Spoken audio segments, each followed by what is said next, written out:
So, you guys really were interested in the wax slug, so let's make another video talking about improvised shotgun shells, the do's and don'ts, and what I have come to learn over playing with different types of shotgun shells.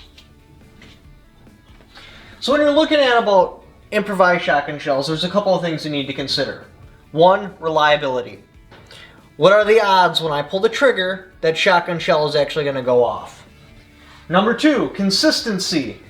How accurate is it? If I shoot at that target and aim in the same place, is it going to be consistent? Ease of manufacturing. How easy is it to manufacture that shotgun shell? Do I need a full reloading press, or do I just need some form of heat? Finally, killing power. What is the lethality like? Now remember, this is only because shells like this really aren't that available.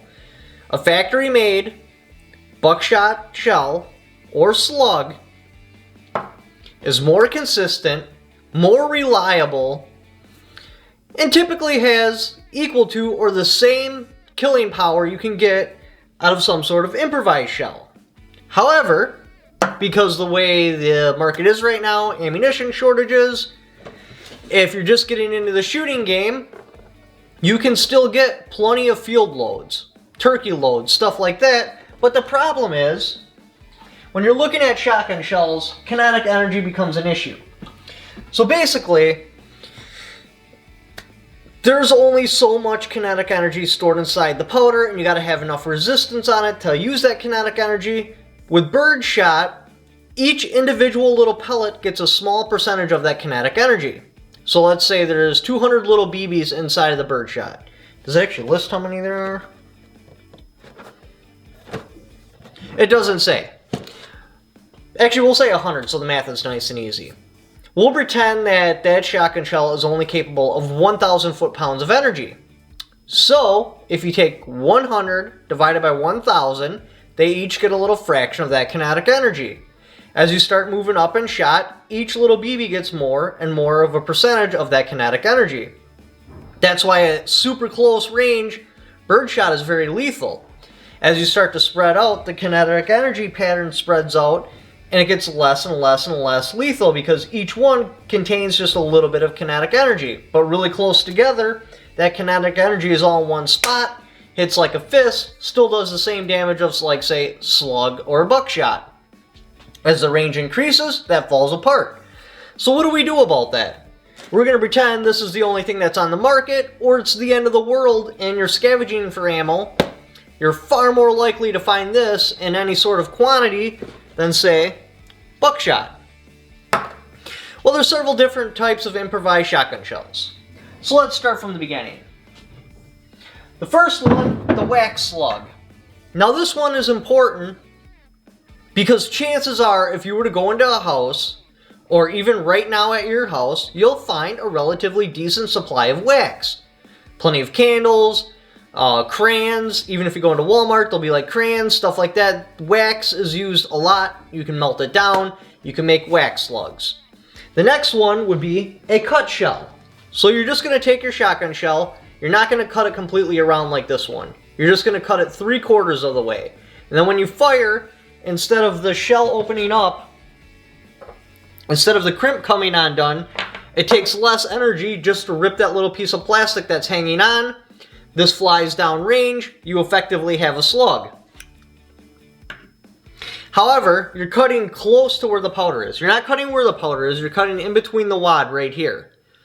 But this leaves area to where moisture, humidity, contamination can get in there. Plus, if you were to tape this, they might have feeding problems. They might also have feeding problems in, say, like an autoloader or a pump action. Cut shells are only really useful inside of a double barrel or a single shot shotgun.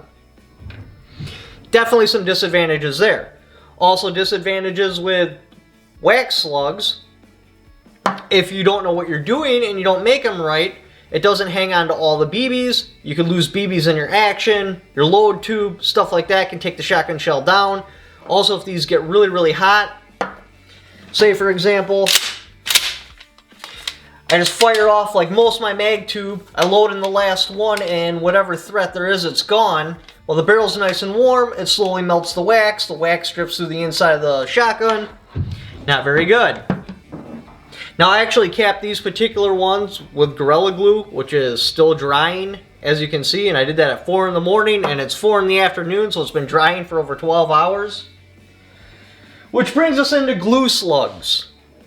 Instead of using wax, you could use something like hot glue or some sort of epoxy. You're going to want something that dries relatively fast, for obvious reasons. But now the downside to glue slugs, I can go into houses. I am almost guaranteed there will be some form of wax in every single house. The houses that don't have wax in it are the exception, not the rule. However, I cannot guarantee that there will be some sort of epoxy or suitable glue inside every house. That's an issue. With wax, the only thing I gotta have to make it is a frying pan, which I'm already going to have to make food. Obviously, I'm not going to want to probably eat out of that after I have had lead and wax inside of it, but you know, you don't have to have a frying pan this big. Hell, you could take a pop can, cut the bottom off of it, make your wax shot shell there over the fire, pour it together. Glue, obviously you don't need heat, which is a bonus because you're not giving off smoke, but finding glue in any sort of quantity could be a problem. Now let's talk about stuff that requires a little bit more tools. Leaf slugs. So what you would do is have one of these dies inside your pack, and then you cut open some sort of pop can, melt the lead because aluminum has a much higher melting temperature than lead. You can use a pop can to melt your lead. And you literally make slugs. And when you make the slugs, they fit tightly in the wad. So here's a wad, the shell, put in the slug without any sort of crimp or anything. Like, this is a beast to get in there. And when I get it in there, it's not going to come out. That is in there. It would take some serious force to get that out. So what you can do is cut open your birdshot shells, dump them into a pop can, melt it down, and if you got a simple die, you can make slugs. Again, ideally we want something factory made because these are incredibly inaccurate. I think at like 25 yards I was grouping something like this. I even machined a new internal part because normally there's a slit in there, which gives the back of the slug something to grip on the wad, which ideally it's supposed to be so if I shoot this through a rifle barrel, it'll hang onto the wad and the slug will spin. Well, I decided, you know, that's a lot of mass in the back. Maybe if I get rid of some of that mass in the back, like this, where there's no mass back there, hopefully there'll be more mass up front. This will be more stable and be more accurate. Didn't make a difference. These things were still shooting out of several different shotguns, something like 10 MOA, something like that. It's ridiculous. So at close range they would still work, but that defeats the whole point of the slug. Because I would use buckshot all the way up to like 30 yards. After that I would switch to slugs for something farther, like 100 yards. But if I'm shooting something like 10 MOA, that's 10 inches at 100 yards. That's like barely enough to hit a chest. You could, but you're really pushing it. So I definitely don't recommend making your own slugs because there's some sort of voodoo I haven't been able to figure out that is required for making your own slugs. Now getting back to realistic, like not the end of the world, you're just trying to find a better way to utilize your birdshot. Another thing you can do is get a different die. This is called strung buck.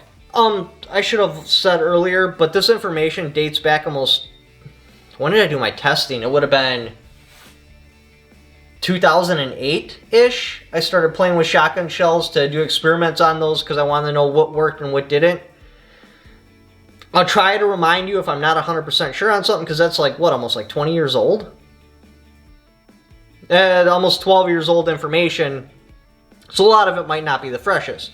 Well, anyways, one of the things I did is I took, it looked like this. This is actually a pistol die, and it's got the hole in the back because I made this so I can make hollow points, and then I just made a piece that fits in there to make hollow points. But I did pretty much the same thing with buckshot, and I just drilled 2 small holes, and I stuck a piece of wire through, then I poured my buckshot, and I had strung buck. These work like shit.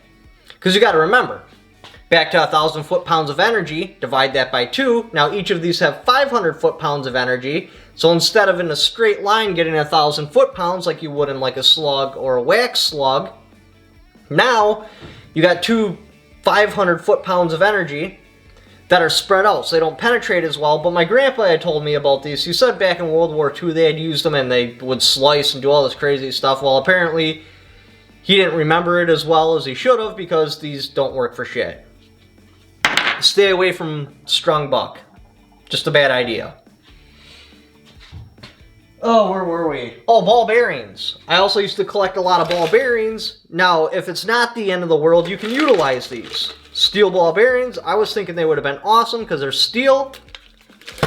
But you got to get a couple of tools. What you're going to need is a roll crimp, and then you need shot cards. These are kind of expensive, so I just made a tool.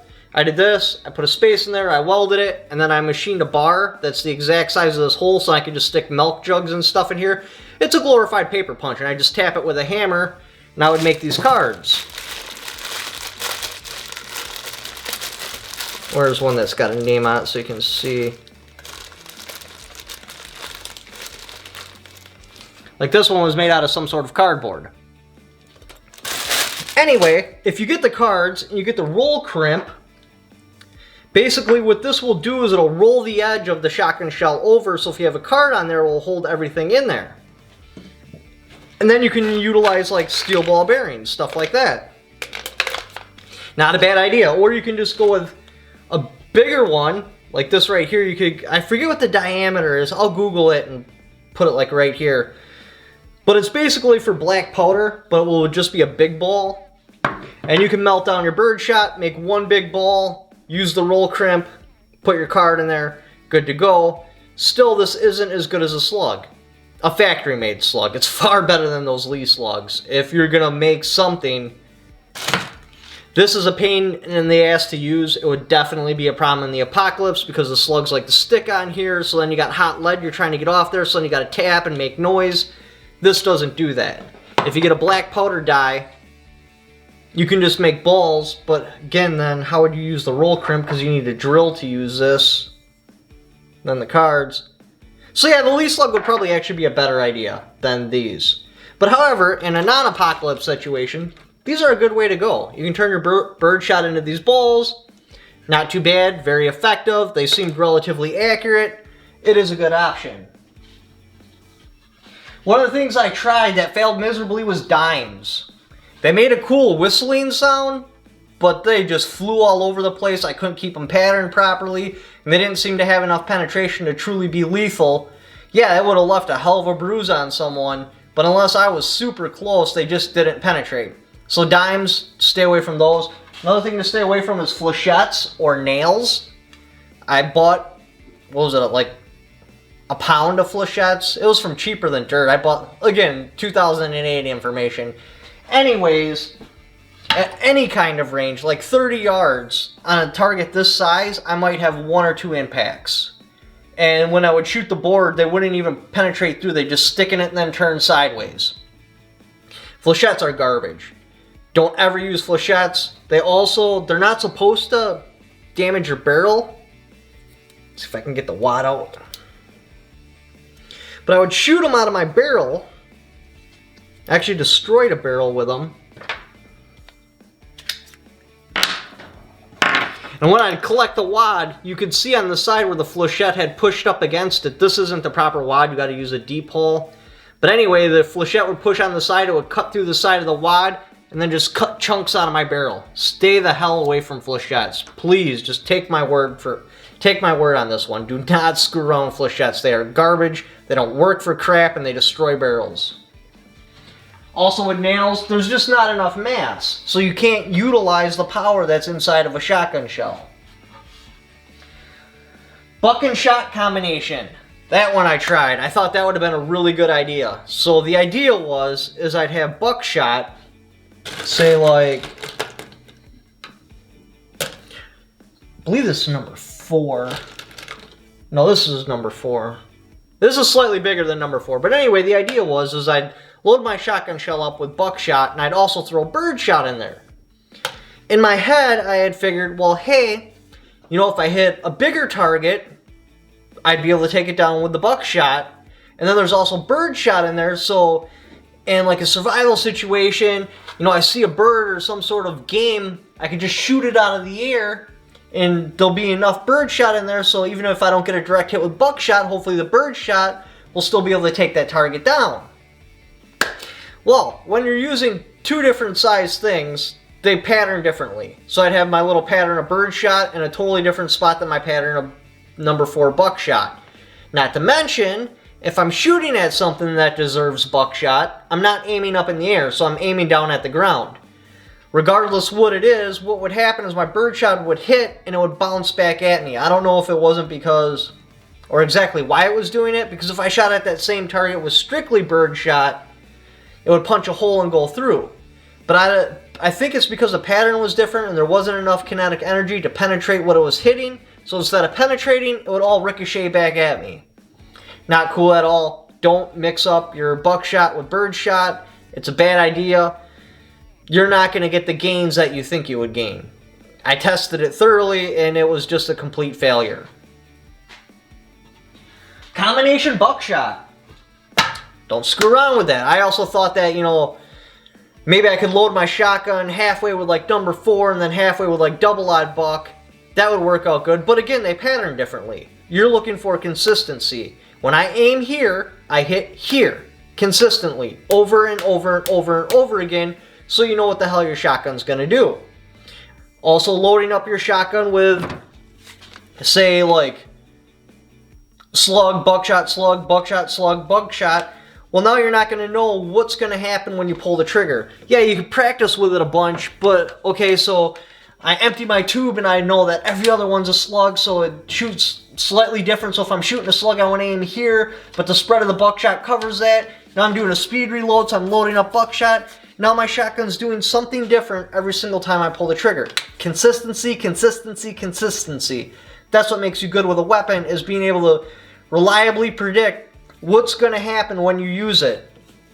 I don't even keep slugs anymore. I keep strictly buckshot, because if I'm at a slug range inside in a non-survival situation, I'm going to go to a rifle. There's no reason why I would load a slug in a shotgun. I just go to a rifle. So shotguns strictly stay inside my house, but again, we're talking about like, okay, you're new into shotguns because of everything that's going on and you need a brief rundown of all of it. But the buckshot combination, so I thought that, you know, hey, I could even just load shells. Like 3 double odd buck and then the rest number 4 or some other different size. Again, it made my pattern real inconsistent and would pattern in 2 different spots, which is completely useless. I don't know why I thought it would be a good idea to mix them up, but I did. I thought, you know, it would be awesome. I would just have like 4 double odd buck shots in there, or 3 or something like that, and then the all number 4. So what I imagined happening in my head would be like the double odd buck, like 3 big holes and then a bunch of little holes, and it would spread out, but it didn't. The patterns were all crap. They didn't pattern consistently. Every single time I shot it, the pattern was a little bit different or shifted just a little bit. So if you're gonna go all double odd buck or all number 4. Don't switch them up. Don't interchange them. Don't put different ammo inside your shotgun. Always run the same exact ammo. But again, that's after we get past the point where basically only this is available. Remember, all the stuff we're doing right now, like the wax slugs, the cut shells like that's just a band-aid to hold you over until good ammunition comes out that you can buy. It's always better just to buy a store-bought ammunition. The reliability, consistency is far superior. And out of all the shells I played with, I could only mimic what I could get out of a factory-loaded slug or buckshot. I could never surpass it. So if I can't surpass this, and this is better, it's more reliable, it's more consistent, there's no reason not to buy factory ammunition. But that pretty much sums it up. That's just a rough, what's the word? Just a rough overview of improvised shotgun shells. So right now, because we can only get this, I would go with wax slugs or glue slugs. Glue slugs are a little bit better. Make sure you pick an adhesive that's actually going to work. Obviously, don't use Gorilla Glue. That was a stupid idea. Or some sort of epoxy. Hot glue is what everybody's recommending. After you can get real shells, go to that. the end of the world if you have to make shells because wax is more available. It's not bad to practice on wax slugs now.